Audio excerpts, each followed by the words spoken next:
monde, alors c'est un direct avec les moyens du bord. Je vais apprendre à gérer ça de mieux en mieux, je suppose. Je voulais vous parler de l'éclipse solaire d'aujourd'hui, qui ne se voit pas vraiment en France, mais c'est surtout en Amérique du Nord et au Canada. Et j'ai quand même monté la carte du ciel de cette éclipse, que tout le monde y va de son petit refrain. Donc j'ai pas eu le temps d'écouter ce que disaient les uns les autres. Mais j'ai monté la carte du ciel pour Paris et voir un petit peu ce qui se passe. Donc il y a des très jolies choses, c'est une très belle semaine, hein, mais c'est une semaine aussi qui peut être assez complexe, assez compliquée, et il y a des aspects qui ne sont pas du tout innocents, surtout que le mois d'avril est un mois charnière avec beaucoup d'aspects planétaires qui sont forts et intenses. Bonsoir, bonsoir Nicole, je remoins une personne. Alors, je vais expliquer un petit peu. Moi, je l'ai noté pour 18h17, hein, ce qui fait 17h17 en temps universel. Il y en a qui vont dire que c'est aux alentours de 19h, heure de Paris. De toute façon, ça ne change pas grand-chose. Quoi qu'il arrive, ça nous fait un ascendant balance. Et le soleil est actuellement en bélier. Au passage, bon anniversaire pour les béliers. Donc on a cet axe balance-bélier ou bélier-balance qui est extrêmement sollicité. D'autant plus qu'il y a le passage du chemin de vie qui est dans le signe du bélier.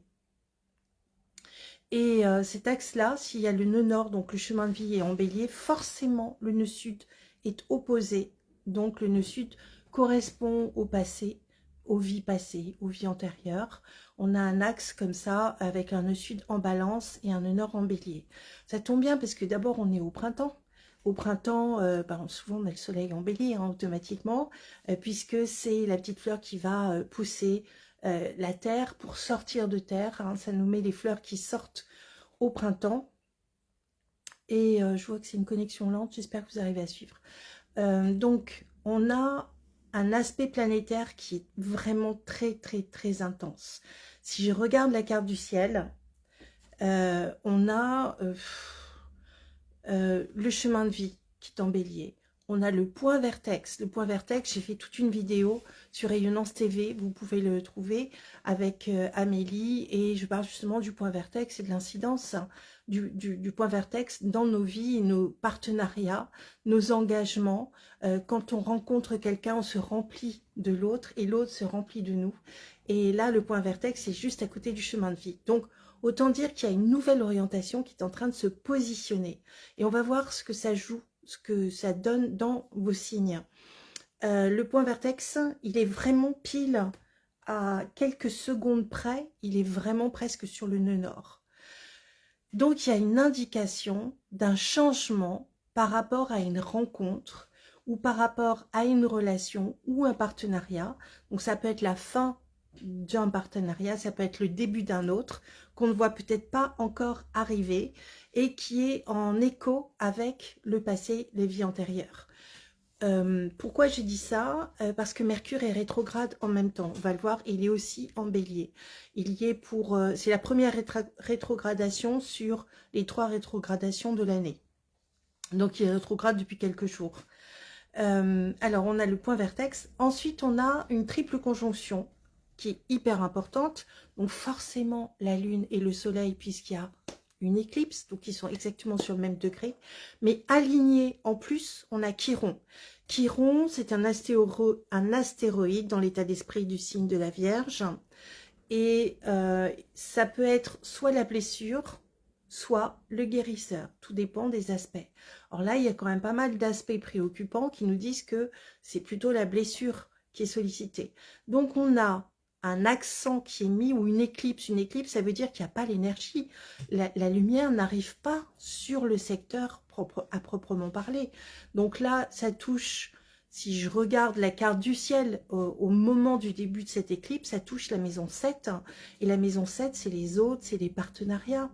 Et en face, on a en balance la maison 1, puisque l'ascendant est en balance. On a un petit bout de la balance dans la maison 12. Par convention, la vie juste précédente ou la plus marquante. Donc, on a bien quelque chose lié à une vie antérieure ou à un passé de vie antérieure. Et dans la maison 1 en balance, on a le nœud sud qui correspond au passé, l'ensemble des vies passées. On ne sait pas lesquelles, on ne peut pas les quantifier. Donc, on a vraiment une redondance, déjà, 2 informations qui nous explique qu'il y a quelque chose en lien avec le passé, qui nous oblige à changer notre façon de penser, voire notre orientation. Et ça peut se faire dans l'harmonie ou ça peut se faire dans le conflit. Tout dépend de la blessure que vous allez ressentir, puisque Chiron est concerné. Donc, on a la lune, c'est le symbole de la femme, et on a le soleil qui est le symbole de l'homme. Les deux sont fusionnés avec Chiron, la blessure ou le guérisseur. Donc, quelles sont les blessures que vous avez dans une relation homme-femme? Alors, j'ai pas du tout écouté ce que disaient ni les uns ni les autres. Ils sont tous très performants dans leurs analyses, hein, et chacun a un angle de vue différent qui est complémentaire les uns des autres. Donc, je ne me mets pas en, comment j'allais dire, en concurrence, mais peut-être en complément d'information avec ce qui me descend aussi au passage. Donc, juste à côté de cette triple conjonction Lune, Soleil qui nous amène l'éclipse, plus Chiron, la blessure ou le guérisseur, qui vient se coincer dans l'éclipse. C'est fabuleux ça. Donc une blessure peut-être qui remonte du passé, puisqu'on a le nœud sud, et qui nous permet de nous orienter différemment, puisqu'on a le nœud nord qui se dirige en bélier, donc comment nous allons diriger notre énergie différemment, et juste à côté le point vertex, donc qu'est-ce qui va nous amener à faire de nouveaux partenariats et des nouveaux engagements, par exemple. Et juste à côté, toujours en bélier, on a Mercure. Mercure, c'est le messager des dieux ou le roi des voleurs. C'est aussi la communication. Mercure est rétrograde. Ça veut dire que par rapport à la Terre, on a l'impression que la planète recule. Or, elle ne recule pas. En fait, elle se rapproche le plus de la Terre. Ce qui fait qu'au lieu que l'énergie aille sur l'extérieur, elle va en fait être intériorisée. Donc, il y a une richesse, une profondeur de réflexion. C'est comme une cocotte minute où vous avez fait, je ne sais pas, une super bouillabaisse dedans et vous ne levez pas le couvercle. Donc, il y a quelque chose de très riche à l'intérieur qui est en train de mijoter, de ruminer. Donc, on peut se dire que c'est une période idéale pour faire le point. En tout cas, elle va nous amener à faire le point. Il se trouve que les éclipses ont des influences sur des années par la suite. Et on sait que sur le mois d'avril, il y a beaucoup de conjonctions. On a eu la semaine dernière une conjonction entre Vénus et Neptune. Vénus, c'est quand même, ça peut être l'économie, mais c'est aussi la déesse de l'amour. Et nous avons aussi Neptune qui est l'amour romantique, mais ça peut être aussi le flou. Donc il y a eu quelque chose de très intense au niveau peut-être de l'amour romantique, mais ça peut être aussi le flou sur l'économie. Il y a différents niveaux d'interprétation au niveau astrologique. Donc on va pas... Coucou Sylviane, Vivi. Très jolie ta vidéo avec tes vêtements. Continue, continue, on adore ça. Voilà, nous avons des artistes aussi sur Facebook.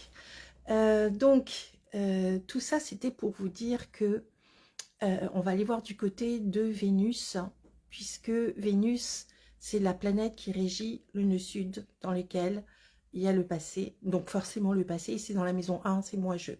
Donc la réflexion va être sur moi-je, la maison 1, et la maison 7, hein, qui est les autres. C'est comme la grammaire, je, tu, il, nous, vous, il. On a le singulier et on a le pluriel. La balance, en général, elle est à l'inverse, elle est plutôt dans le 7e signe, puisqu'on a bélier, taureau, gémeaux, cancer, lion, vierge, balance. Donc la balance, c'est le 7e signe.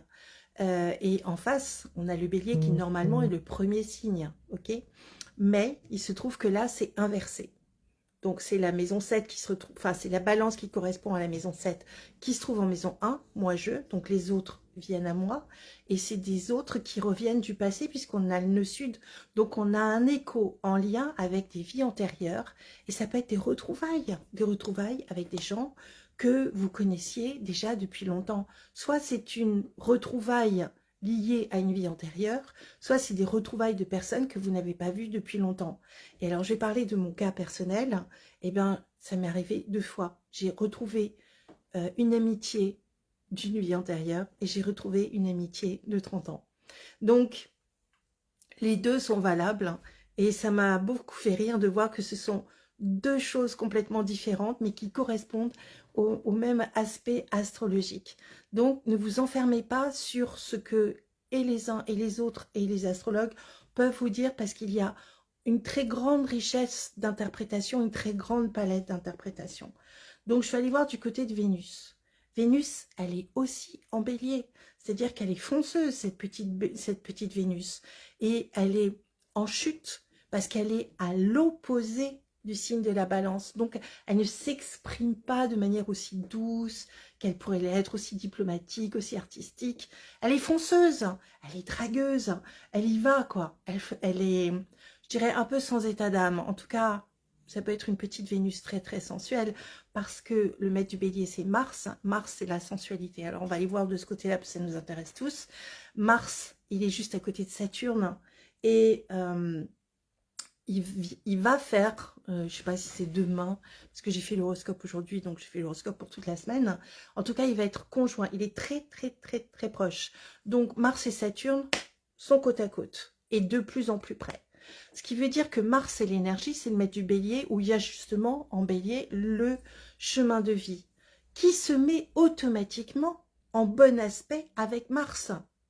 Donc, le régent, la planète qui régit le nœud nord, est en bon aspect avec cette planète-là.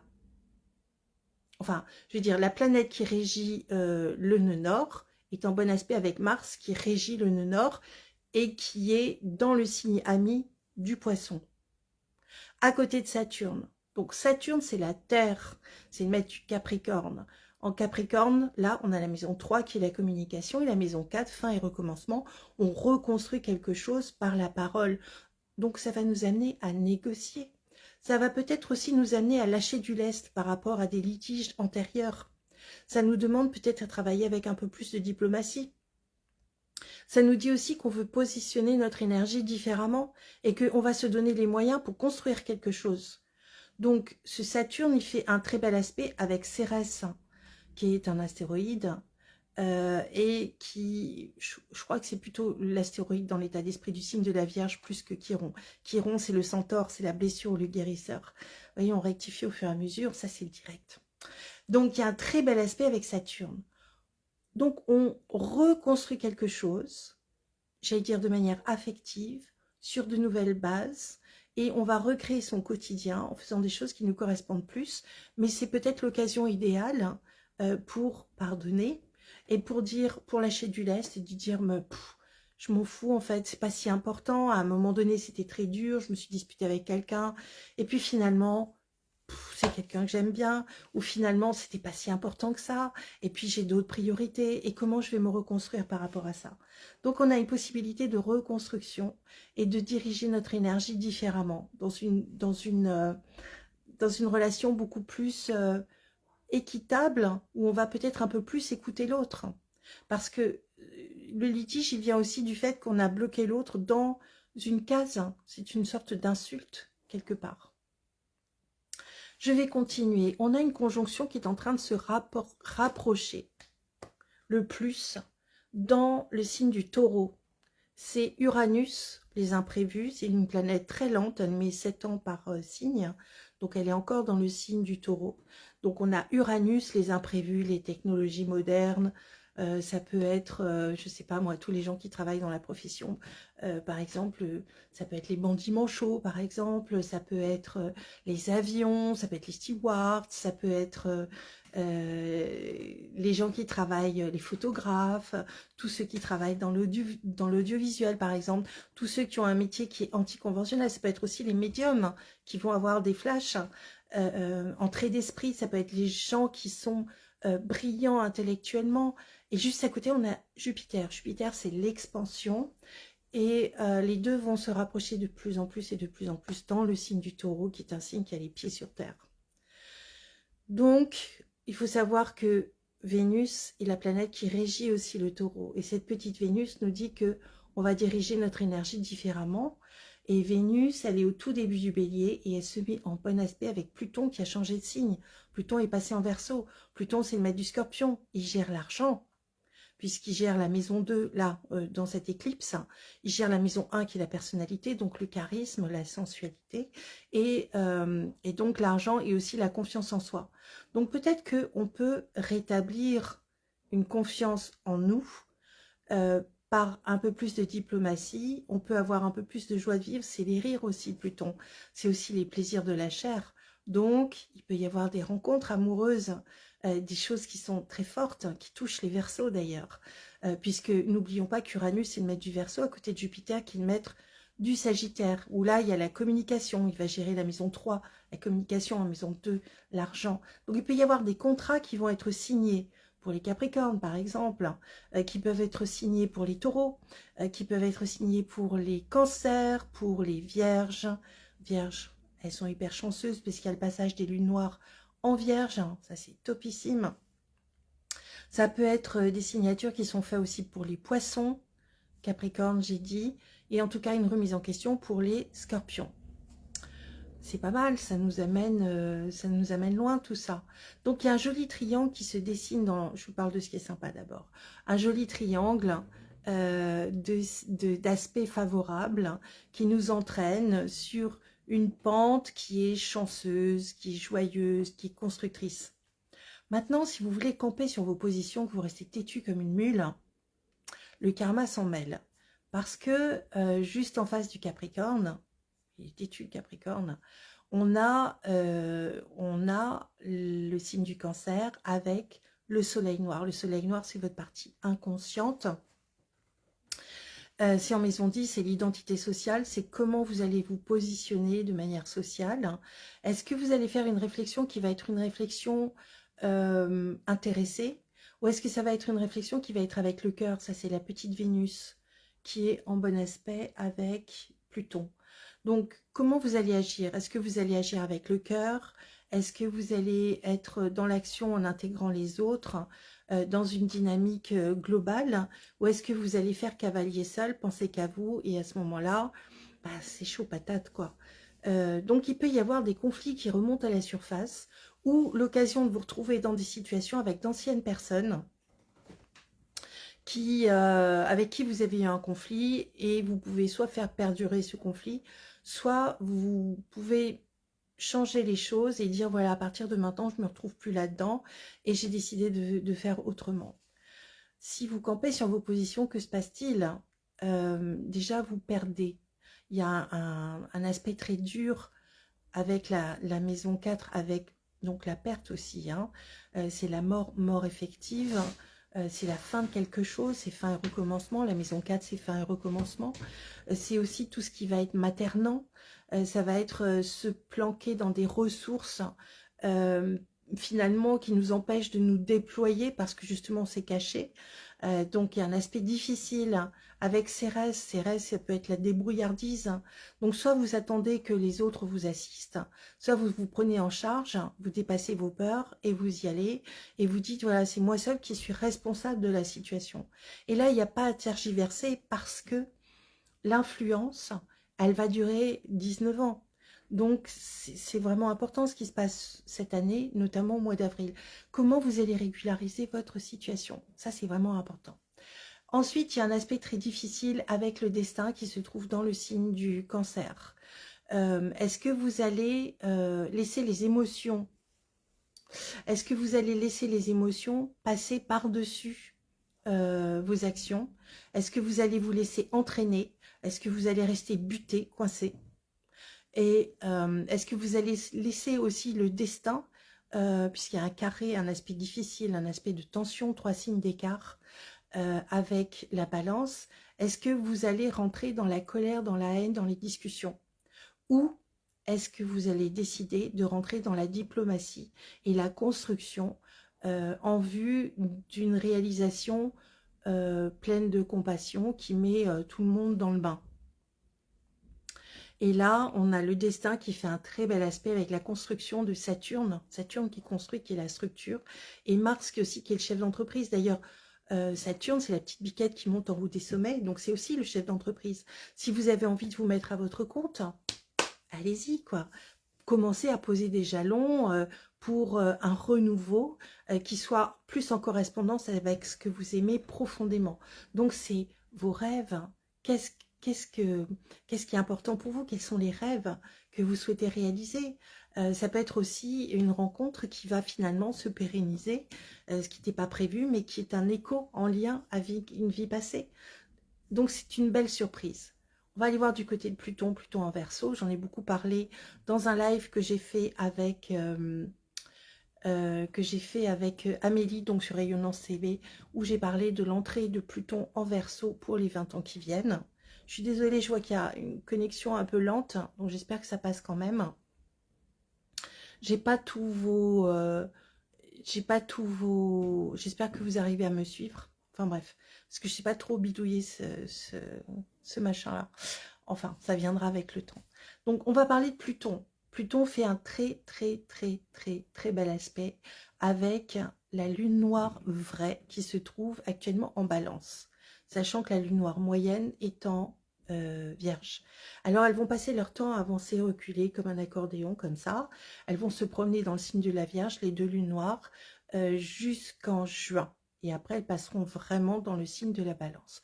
Donc, on a déjà des prémices de quelque chose qui se met en germe, qui se transforme et qui est fantastique.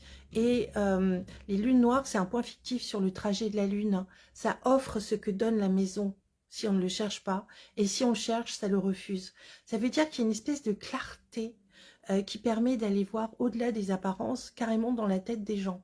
Ça peut être aussi qu'on est en extra-lucidité, avec une profondeur de point de vue, un très bel aspect avec Pluton, une transformation.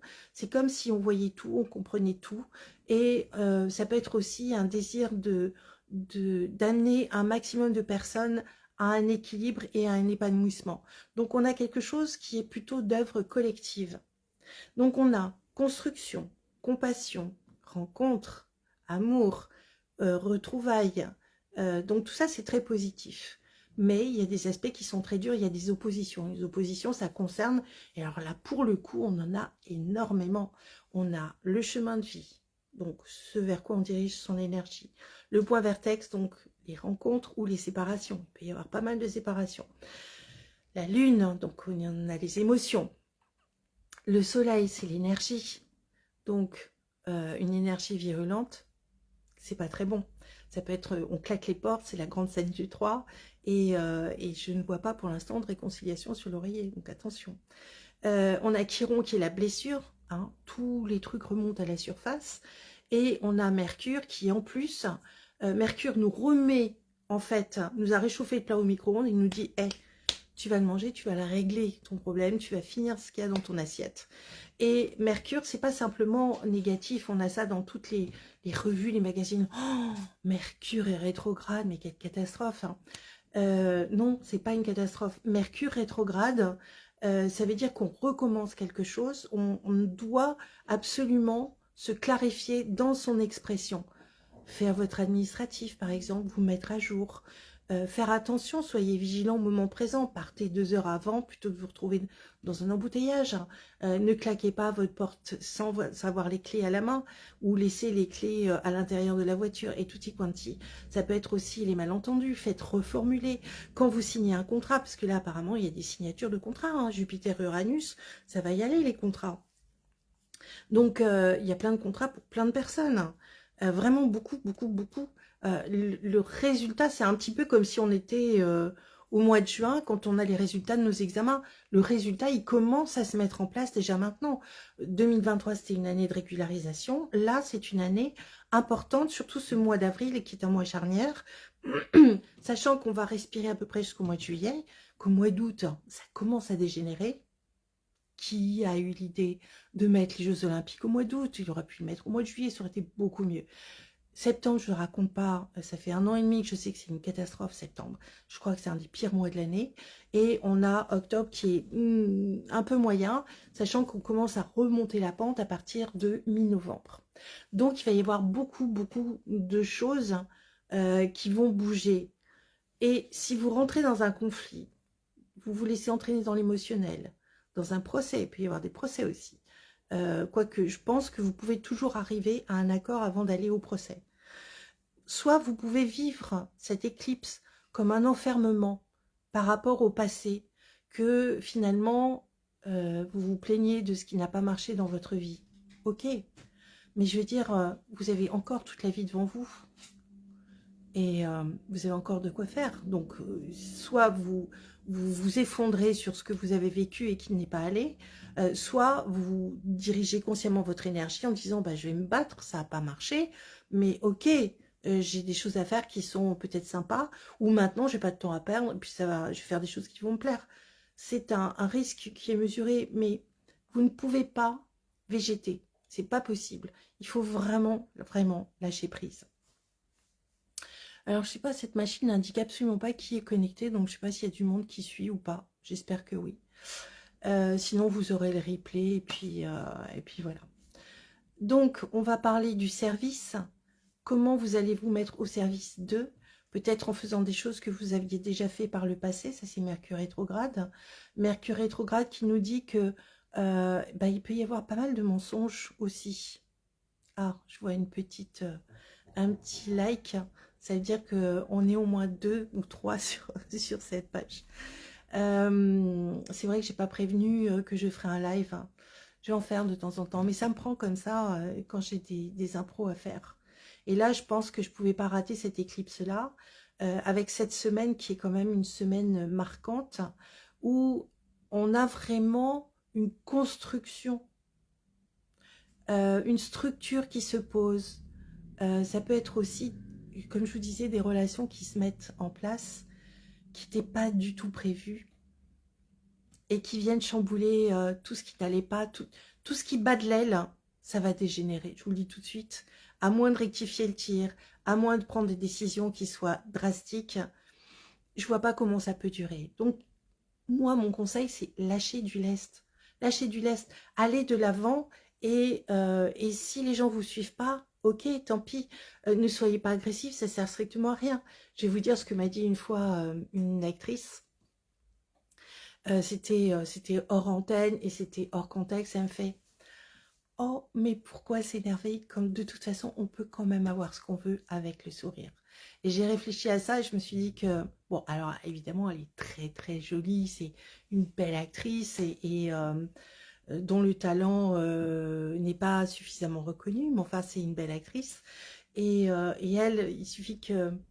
Et elle l'applique dans sa vie, moi je l'ai vu faire, elle ne s'énerve jamais. Elle n'en pense pas moins, elle ne s'énerve jamais. Ben, vous savez quoi, au fur et à mesure, elle a réussi à faire retourner les situations en sa faveur, juste en gardant le sourire. Et elle est loin d'être bête, croyez-moi. Donc ça, c'est une bonne leçon. Activez tout ce qui va être diplomatie. Allez aussi profondément dans ce qui vous intéresse. On n'est pas dans la superficialité. Si vous êtes dans la superficialité, ça tombe de soi-même. Soyez dans la profondeur, soyez dans la joie de vivre et laissez tomber tout ce qui ne vous plaît pas. Franchement, bon alors vous savez, effectivement, il faut se lever le matin, il faut aller travailler, on a les transports avec des gens qu'on n'aime pas forcément, on doit faire des efforts, il faut qu'on soit régulier. Mais plus vous allez être organisé, plus vous allez être dans la structure, plus vous allez construire et plus vous allez mettre en place des petites choses pour avancer, plus ça fonctionne. Et vous avez jusqu'au mois de juillet, hein, les cocos. Vous avez jusqu'au mois de juillet pour mettre tout ça en place. Après, vous n'aurez plus la main. Et la main, on la récupère plutôt en fin d'année. Donc, pour l'instant, ça peut être un constat de « au secours, ça ne va pas ». Et servez-vous de tout ce qui vous est apporté dans la vie, de ce que l'univers vous apporte, de ce que votre âme et vous avez choisi aussi, parce qu'il y a un choix d'incarnation et un chemin, et c'est très bien expliqué dans le livre « Suis ton âme, elle connaît le chemin qui est paru chez Lotus et l'éléphant. Voilà, donc vous avez pas mal d'infos déjà. Soit vous pouvez rester enfermé dans la colère, dans le passé, dans la rumination, dans la procrastination, dans le découragement et l'anxiété. Ok, c'est là pour le coup, vous allez vraiment bien vous enfoncer dedans. Soit vous décidez de changer un petit truc, de rebondir sur une opportunité qui se passe, sur une rencontre que vous faites, sur des amis que vous retrouvez, des bons moments que vous allez passer avec eux, des réflexions et des échanges que vous allez avoir, des débats d'idées positifs. Le reste, laissez ça de côté. C'est une éclipse qui est intéressante parce qu'elle est sans faux semblant. Et elle est importante au niveau de ses conséquences.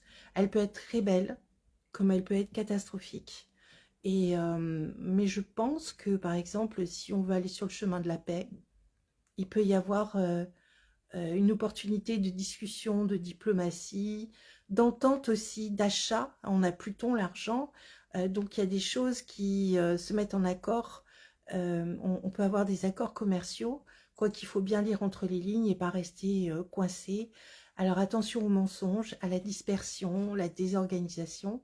Plus vous allez être structuré, mieux ça va marcher. Voilà, je ne vois pas du tout qui est connecté ou qui ne l'est pas. J'espère que ça vous a apporté des informations, en tout cas sur le replay. On va voir et puis vais vous en mettre régulièrement parce que il y a encore un autre point, il y a d'autres aspects très très très importants sur ce mois d'avril qui est vraiment capital, qui est charnière. Comment allez-vous diriger votre énergie? Et est-ce que vous allez vous décourager et ruminer sur le passé? Ou est-ce qu'à partir de maintenant, vous allez vous ouvrir sur quelque chose de neuf, de nouveau, sans vous interdire quoi que ce soit? Évidemment en respectant les autres, hein, bien sûr. Mais en tout cas, tout est à construire et l'avenir, il est devant vous.